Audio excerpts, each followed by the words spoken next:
Pour évoquer cet acte 24 des Gilets jaunes, nous sommes avec Gamal Abina, cofondateur du mouvement des droits civiques. À vos côtés, Geoffrey Bollé, directeur du cabinet Les Patriotes. Bonjour à tous les deux. Bonjour. Merci d'avoir accepté notre invitation. Geoffrey Bollé, comment est-ce que vous avez accueilli les annonces d'Emmanuel Macron? Est-ce que, selon vous, le chef de l'État a répondu aux principales revendications des Gilets jaunes? Non, bien sûr que non. Et d'ailleurs, c'est assez marquant parce qu'il n'a, pour ainsi dire, rien annoncé. D'habitude, il fait toujours semblant de dire quelque chose, d'exagérer et de faux, mais peu importe, là, il n'a même pas fait semblant, il n'a rien annoncé. Et pour une raison très simple, c'est qu'il est confronté, comme les Gilets jaunes et leurs revendications, au mur de l'Europe. De toute façon, rien ne peut changer en France, d'un point de vue économique, social, environnemental, tant que l'on reste dans l'Union européenne. Et cette réalité, elle explique la situation de blocage d'aujourd'hui. Les Gilets jaunes, après 24 actes de mobilisation, n'ont toujours rien obtenu ou quasiment rien. Mais il n'y a pas que ça. En réalité, si on remonte avant, à chaque élection, des gens se présentent en promettant le changement et le changement n'arrive jamais. Et pour une raison très simple, parce que nous ne maîtrisons plus nos grandes politiques, que ce soit économique, sociale, environnementale, et que pour retrouver les leviers d'action et donc la capacité de changement, il faut sortir de l'Union européenne. Et ce mur de l'Europe auquel donc Macron s'est confronté, auquel les Gilets jaunes malheureusement sont confrontés aussi, et aujourd'hui est symbolisé, puisque j'ai vu que les Gilets jaunes manifestent à Strasbourg. C'est un beau symbole, effectivement, avec des Gilets jaunes d'ailleurs en provenance de toute l'Europe, parce que l'Europe est bien le cœur du problème. Et il va y avoir des élections européennes bientôt, donc il faut offrir une issue politique, on y reviendra peut-être, et c'est ce que les Patriotes font en proposant la sortie de l'Union européenne, et notamment aux élections européennes. Voilà, c'est un moyen d'exprimer cette voix qui est indispensable pour aller vers le véritable changement. Gamal Abina, c'est votre sentiment aussi? Aucune annonce n'est finalement à retenir de la part du chef de l'État. Il n'a rien annoncé. Non, c'est pas vrai. Il a annoncé les choses, évidemment. Faut pas exagérer. Qu'est-ce qui a retenu votre attention alors très concrètement? Ce qui a retenu, c'est la suppression de l'ENA, ce qui n'est pas forcément demandé, mais il a compris qu'il y a un problème de reproduction d'élite en France, que ça gêne ces gilets jaunes, effectivement, et je les comprends. Ensuite, il a annoncé l'histoire des retraites à 1 000 €, il a annoncé les classes à 24 élèves, il y a tout un tas de dispositifs sociaux qui ont été plus ou moins annoncés. Ensuite, la question, c'est amusant d'ailleurs d'entendre à l'instant, de vous entendre dire que c'est l'Europe le problème. C'est pas l'Europe le problème, ça c'est faux, totalement faux. La solution n'est pas de sortir de l'Europe, la solution c'est de maîtriser sa dette. Et en l'occurrence, quand vous dites que vous allez aux européennes pour lutter contre l'Europe, c'est un paradoxe que j'ai mal à identifier. Alors attendez, on va terminer avec Gamal Abina. Après, on va aller sur le terrain des idées. Donc par rapport à la question, moi si vous me dites pourquoi la France est surendettée à hauteur de 2300 milliards d'euros, pourquoi elle continue à rembourser un intérêt de la dette alors que les comptes de l'État, s'il n'y a pas d'intérêt de la dette, sont équilibrés, et si vous avez une solution concrète là-dessus, on peut discuter de choses sérieuses. L'Europe ne donne pas les leviers de l'endettement de la France. L'Europe ne met pas la France sous tutelle pour des raisons économiques. La problématique première des comptes de l'État, des difficultés de Macron à pouvoir satisfaire la demande des Gilets jaunes, c'est qu'il n'y a pas d'argent.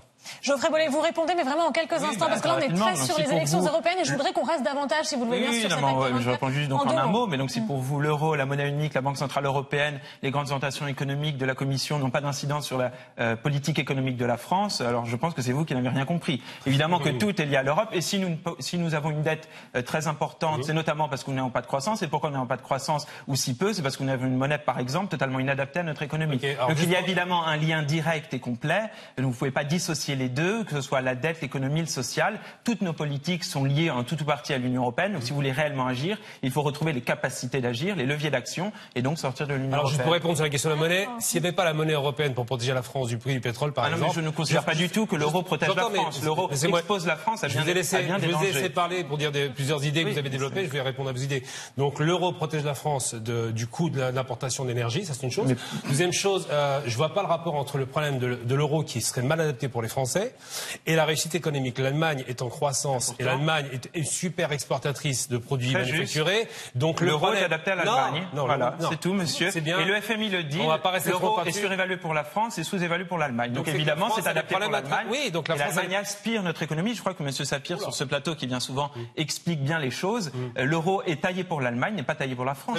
C'est la France et l'Allemagne qui ont l'euro. Maintenant, messieurs, on a parlé là du scrutin européen. C'est dans un mois. Très intéressant. C'est dans un mois. Aujourd'hui, nous sommes à cet acte 24 des Gilets jaunes.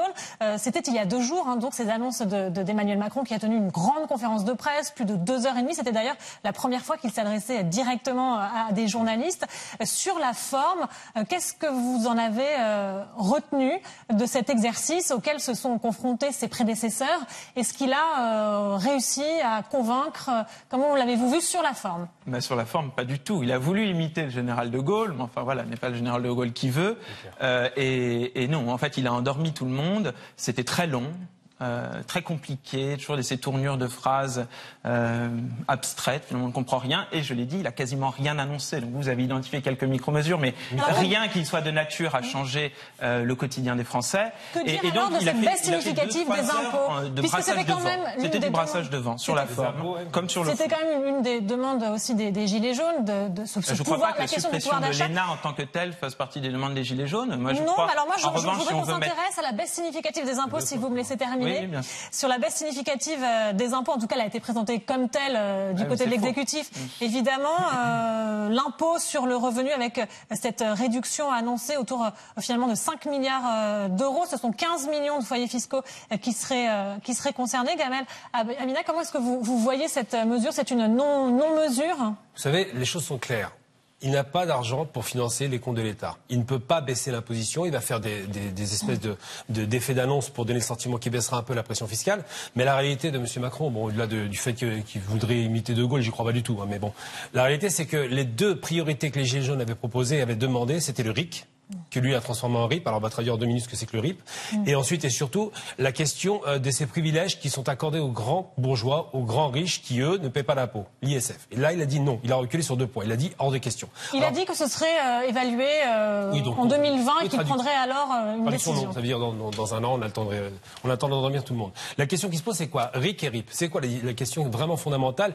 L'ENA n'est pas anodine. Je comprends qu'il ait parlé de l'ENA parce qu'il veut donner le sentiment qu'il va moins privilégier cette espèce de reproduction d'élite et de classe qui a été formé par De Gaulle, pour le coup, d'ailleurs c'était une grave erreur de sa part, où il a créé une haute école d'administration destinée, il croyait, à la population, mais qui a été destinée finalement qu'à la grande bourgeoisie, parce qu'il faut des moyens pour entrer dans l'ENA, ça coûte cher, c'est difficile à gérer, c'est un long parcours du combattant, et en règle générale, un fils d'ouvrier n'y va pas. Alors quel lien est-ce que vous faites très rapidement avec le RIC? Le RIC, c'est quoi? C'est un référendum d'initiative citoyenne qui serait déclenché par les citoyens à hauteur de 700 000 signatures pour qu'on obtienne quoi? Que les gouvernants qui nous dirigent, donc ceux qui sont censés nous représenter, puisqu'on parle de système représentatif, parlementaire, puissent soit faire leur travail normalement en tenant leur parole, soit être évincés. C'est une façon de révoquer les gens, au moins d'influencer la politique. Ce qui est normal, on appelle ça la vraie démocratie. Le RIP, c'est le référendum d'initiative partagée entre qui et qui? Entre les élus, 185 députés du corps électoral. Donc, d'ailleurs, il a parlé de baisser le nombre de députés, ce qui serait une très bonne chose pour le coup, parce que ça coûterait moins cher à l'État. Bref, 185 d'un côté. Donc, ils ont toujours ce pouvoir important, 20% du Parlement. Et de l'autre côté, il faudrait qu'il y ait 4,5 millions de signataires. Alors, Macron a dit, on va baisser à 1 million. C'est la réforme qu'il propose. Sauf que pour atteindre 1 million de personnes qui vont peut-être atteindre ce chiffre pour pouvoir déclencher ce RIP et ensuite demander aux parlementaires qu'ils les suivent et, comme on partage le pouvoir, qu'ils acceptent. C'est une lecture, puis 2 lectures, puis 3 lectures, ça n'arrête jamais. Donc il n'y a aucune possibilité de pression sur les gouvernants. Le problème de la question qui se pose d'ailleurs on l'entend bien chez les Gilets jaunes, c'est la question de la vraie démocratie, à savoir quand vous ne nous plaisez pas, vous ne vous accrochez pas pendant 5 ans au pouvoir. Geoffrey Bollé, sur cette question du RIP, ça n'est pas la bonne. Il faut mettre complètement de côté les parlementaires et que cette possibilité de faire référendum soit uniquement donnée aux Français. Il ne faut pas un RIP, il faut un RIC. Et d'ailleurs, il y a eu une grosse escroquerie dans la bouche d'Emmanuel Macron lorsqu'il a parlé de ce RIP sauce Macron, soi-disant facilité avec 1 million de signatures pour le déclencher. Sauf que c'est pour déclencher quoi? Pour déclencher le droit de faire étudier la pétition ou le projet de loi par le Parlement. Mais un référendum, c'est pas ça. Un référendum, c'est la consultation du peuple. Point.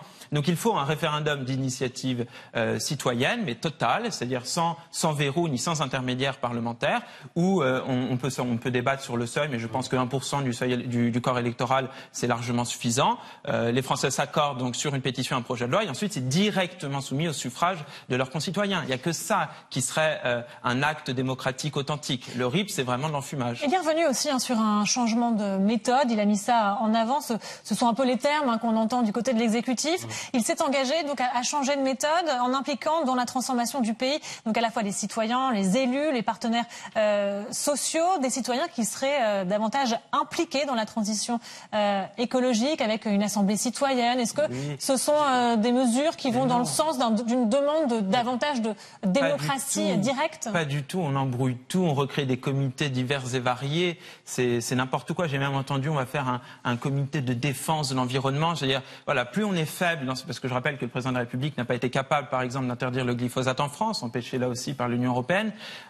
Et donc, à côté de ça, voilà, moins on a la capacité d'agir, plus on se gonfle de mots, de structures, c'est absolument ridicule. Non, si on veut mettre les gens, associer les gens, les Français, les citoyens aux décisions, il n'y a pas 36 000 méthodes. Ça s'appelle les élections, ça s'appelle les référendums. Et encore une fois, la mesure centrale, ça aurait été le référendum d'initiative citoyenne. Et à cela, Emmanuel Macron a dit non. Mais pour parler un tout dernier mot, Gabriel Abina. Oui, très concrètement. Le problème de la démocratie en France, c'est que le peuple n'a plus de moyens de pression sur les élus. On voit bien que quand ils sont poursuivis, ils ne sont jamais condamnés, ou quand ils sont condamnés, ils n'exécutent pas leur peine. Bref, c'est une succession comme ça d'arnaques qui font que le sentiment général, c'est que le peuple subit des pressions permanentes. Ça fait quand même 40 ans qu'ils voient qu'une détresse économique s'installe durablement et qu'ils ont peur pour leurs enfants, même plus pour eux aujourd'hui.